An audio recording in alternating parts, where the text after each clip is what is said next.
बिस्मिल्लाहिर्रहमानिर्रहीम अस्सलाम वालेकुम जी। आज एक ड्रिंक की ऐसी रेसिपी आपसे शेयर करने जा रहे हैं जो आपको रमज़ान के बाद जितनी भी कमज़ोरी है, आपकी टांगें दुखती हैं, जोड़ों में दर्द रहता है, आप उठते बैठते हैं तो आवाज़ें आती हैं जोड़ों में से, या आंखों के आगे अंधेरा आता है, या आपको चक्कर आते हैं, या किसी भी तरह के आपके जो भी मसले हैं ना, इसको आप 15 दिन के लिए बना के पी लो तो मैं यकीन से कह सकता हूँ कि इंशाल्लाह आपके सारे मसले हल हो जाएंगे। इसको बनाने के लिए 1 गिलास दूध लेना है आपने, 5-6 खजूरें लेनी है, 2 से 3 केले लेने हैं, आप छोटे टुकड़े 3 से 4 गुड़ के लेने हैं, और काले चने आपने लेने हैं भुने हुए। ये चाहें तो आप छिलके समेत ले लें और छिलके के बगैर भी ले सकते हैं, हमने यहाँ पे छिलके के बगैर लिए हुए हैं। अब चलते हैं जी तरीकाकार की तरफ कि इसको बनाने का तरीकाकार क्या है। तो सबसे पहले आपने खजूरों की गुठलियाँ रिमूव कर लेनी है।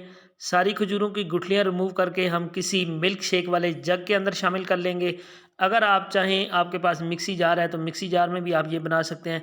उसके बाद आपने केलों के छिलके उतार के केले भी इसके अंदर शामिल कर देने हैं। सारे के सारे चने हम इसके अंदर डाल देंगे। 1 कटोरी चनों के लिए है। अगर आप क्वांटिटी हाफ करना चाहते हैं, आप हर चीज़ को आधा आधा कर लीजिए। यहाँ पे हम 4 बंदों के लिए ये बना रहे हैं, 4 गिलास।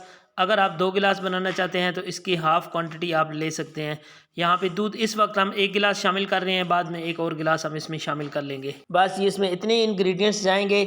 ये जगह आपने चढ़ाना है मशीन पे और इसको देने हैं चक्कर, तो इसने आपके सारे चक्कर दूर कर देने हैं। मैं आपको दावे से कह सकता हूँ कि जितने लोगों को कमज़ोरी के मसले हैं वो इस मिल्क शेक को बनाकर 15 दिन के लिए पी लें तो इंशाल्लाह आप सारी दवाइयाँ, सारे नुस्खे, सारे टोटके भूल जाएंगे। तो चलें जी, हमारे काले चनों का मिल्क शेक बनकर रेडी है। अब हम इसको करते हैं डिश आउट और आपको दिखाते हैं कि हमारा कितना ही ज़बरदस्त और मिनटों सेकंडों में ये बनकर काले चने का मिल्क शेक रेडी है। इसमें इस्तेमाल होने वाले इंग्रेडिएंट्स के बारे में हर बंदा ही तकरीबन जानता है कि ये सारे इंग्रेडिएंट्स इंतहाई फ़ायदेमंद हैं और इसको बनाने में सिर्फ और सिर्फ 1 से 2 मिनट आपके लगते हैं। ना इसमें आपने कोई ज़्यादा चीज़ों को छीलना काटना होता है और ना ही किसी और तरह का तरद्दुद है। जैसा आपने चीज़ें उठानी है और मिल्क शेक वाले जग में डाल के उनको पीस लेना है। उम्मीद है ये वीडियो आपको बहुत ज़्यादा पसंद आएगी। अगर पसंद आई तो चैनल को सब्सक्राइब कर दें, वीडियो को लाइक और शेयर कर दें।